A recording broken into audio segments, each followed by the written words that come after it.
निर्माण करण्यासाठी म्हणून मी आलेलो आहे। मी मत मागायला आलोच नाहीये, मी तुम्हाला हिम्मत द्यायला आलेलो आहे, हिम्मत द्यायला आलेलो आहे। ठीक आहे, तुम्ही माझ्याकडे आशेने बघतायत, काय करू मी? जेव्हा होतं तेव्हा मी करून दाखवलं होतं। ठीक आहे, आता यांनी माझ्यावर किती टीका करू रे की घर बसल्या, अरे हो रे ठीक आहे रे, खूप झालं, आता नवीन काहीतरी बोल। पण मी जे घरी बसून करून दाखवलं ते तू दारोदारी फिरून का नाही करू शकत आहेस? आज मी माझ्या शेतकऱ्यांशी बोलतोय, का मुख्यमंत्री येऊन इकडे असे बसून तुमच्याशी बोलत? कारण मुख्यमंत्र्यांना बिहारमध्ये जायचंय, बिहारमध्ये जाऊन ते प्रचार करतायत।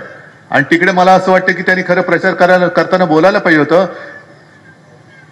की महाराष्ट्रामध्ये येऊन बघा कसं मी शेतकऱ्याच्या कोपऱ्याला गुळ लावलाय। हे का नाही बोलले मुख्यमंत्री बिहारमध्ये?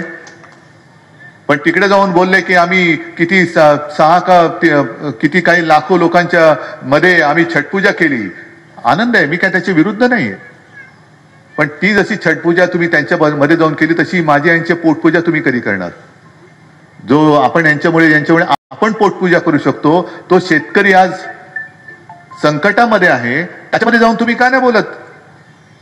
जे आज आम्ही करतोय, आपण करतोय, हे काम खरं मंत्र्यांनी केलं पाहिजे, पालकमंत्र्यांनी केलं पाहिजे, आमदार खासदारांनी तर केलंच पाहिजे। आमदार खासदार माझे करतातच आहेत, आणि म्हणून मी आज एक कार्यक्रम जाहीर केलेला आहे। पण ह्या कार्यक्रमात तुम्ही सहभागी झालात तर, नाहीतर काय उपयोग नाहीये। होणारच सहभागी? एक तर मी काल परवापासून बोलतोय तो तर तुम्हाला करावंच लागेल, आणि तो म्हणजे जसं पंतप्रधान